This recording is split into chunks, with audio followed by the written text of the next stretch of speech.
Mr. Point of order in this House. I rise pursuant to standing order number 83. Mr. Speaker, and you must not allow anybody, particularly in the group that started with me the 11th Parliament, like the Honorable Opiyo Wandayi, my very good friend. You should never allow them to stand on no point of order. In fact, standing order 83. What is out of order? It's out of order, Mr. Speaker. What is out of order? No, in fact, I'm just reporting that. Okay, Mr. Point of order. What is out of order? Mr. Point of order, Mr. Speaker, sir. I have a problem with my gadget here. I have been pressing it. It keeps switching off. I don't know whether it doesn't like me. And you know, I've been sitting here. Okay. I have asked here. They told me it cannot be seen. I have tried to intervene. It cannot be seen. Thank you. The Honorable Chekonga, what was decided this afternoon is that no member will be allowed to speak just because he came and said he doesn't have a card. No. So, order. Yeah. I request you to approach the ICT. They'll give you a new card if this was not working. You come and log in. I will not give any member a chance to speak if they don't have a card today. The Honorable, the member for... What's out of order? And the Honorable Wandayi. No, Honorable Speaker. We cannot discuss the AU Commission job. No. But how, Honorable Speaker, the Speaker is anticipating what I want to say. Go ahead. Honorable Speaker, you know, actually, I really like the presentation by my friend, Honorable Kiarie. He's my very good friend. And he spoke very, very eloquently, as he always does. But Honorable Speaker, is really in order. Is the Honorable Kiarie in order to insinuate that by the Right Honorable Raila Odinga bidding for the chairmanship of the African Union Commission, he will be ending his political career? Where does he get the impression that Raila Odinga's political career is about to come to an end? Did I hear you? Raila Odinga is just 79 years old. Just 79 years old. Did I hear you, the Honorable Kiarie, to he said that is a better way of ending his political career. Did I hear you saying that? He said that. Okay. The Honorable Kiarie, did I hear you saying that? Mr. Speaker, I would not want to dilute the honor that we were bestowing on the former Prime Minister, Honorable Raila Odinga. And it is not lost to members in this House, no less the leader of minority, that the Honorable Raila Odinga has had a very long and illustrious political career, to the point that this would be the apex of his politics. If he were able to ascend to be the chairperson of the AU Commission, this would be the highest honor bestowed on a gentleman who has had an illustrious career.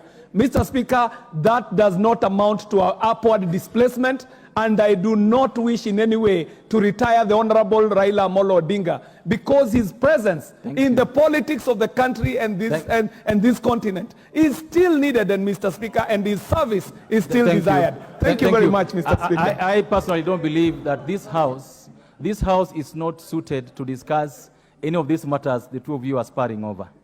We are ill-suited. We cannot determine anybody's fate, whether positive or negative, in that regard. The next member to speak on this matter, the Honorable Ngusia from Mwingi West.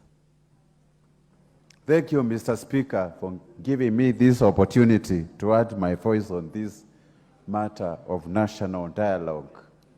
Mr. Speaker, you would recall that when we started demonstrations, I advocated for dialogue in many media houses, Mr. Speaker. And I thought it was the only way to help in Kenyans.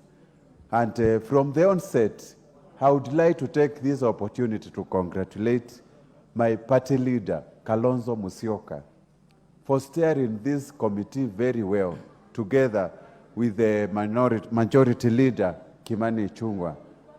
And of course, Baba accepted all what was included in this dialogue, Mr. Speaker.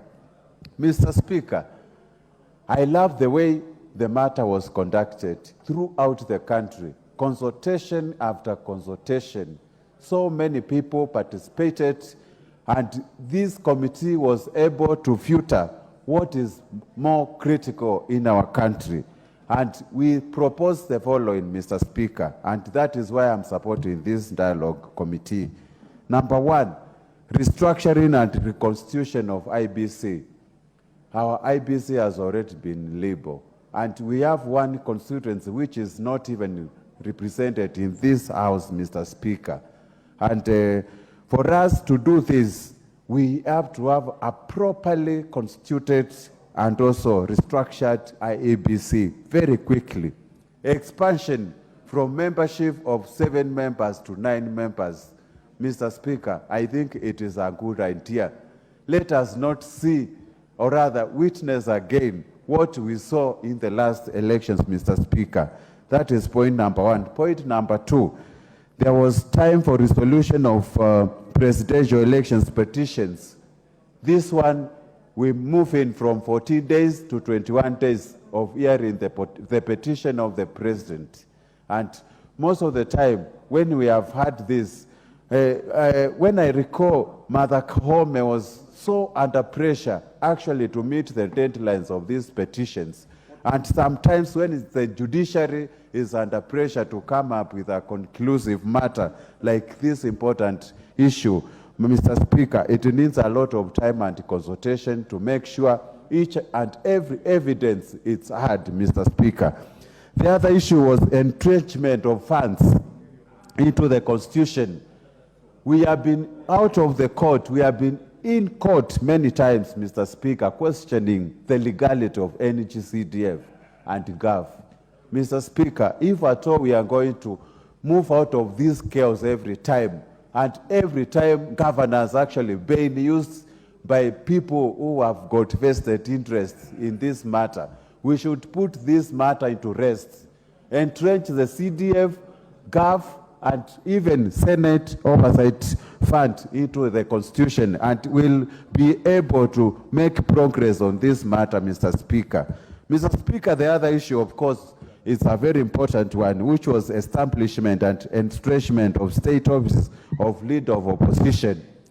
You realize that most of the time, this House, we have got only minority leader and minority chief whip. But, Mr. Speaker, assuming that currently Mr. Raila Odinga Omolo is here, even Stephen Kalonzo Musyoka is around this House, Mr. Speaker, this House will be having a meaningful and, of course, a very good debates in matters of debate in our democracy, Mr. Speaker. That is why I think this country needs a properly funded leader of opposition with all the shadow cabinet ministers oversight in the executive, so that we check the excesses in this in the governance of this country, Mr. Speaker. There was also an issue of fidelity to the law on multi-party democracy, Mr. Speaker. We should never, as a country, allow multi-party democracy actually to die, Mr. Speaker. We need as many political parties as possible to grow the democracy in our country. And that is why let us not only legislate on this matter, we need a commission that is independent, a registrar of political party commission that is independent to do the issues of management of political parties, funds, and...